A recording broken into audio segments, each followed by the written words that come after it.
Hello everyone, today I will show you how to rename or change a bookmark name using Adobe Acrobat Pro DC. This is my PDF file, and first I will select this PDF file bookmark.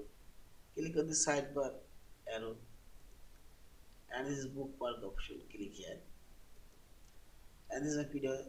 This PDF have two bookmarks. This is first one, this bookmark, and second one.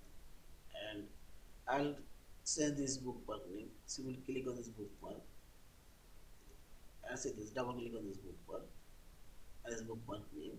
Now you can change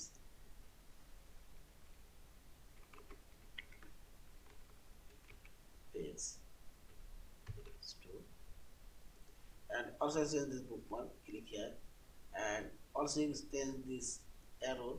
Click here, and here you will find this rename bookmark option.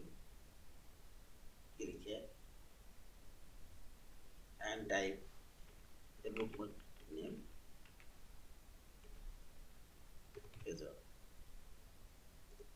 Now see this. This to all this bookmark name now says as a key, and see this also click here.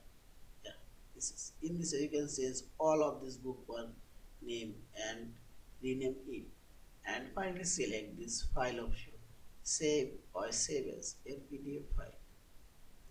Thank you for watching. Please subscribe, like, share and comment.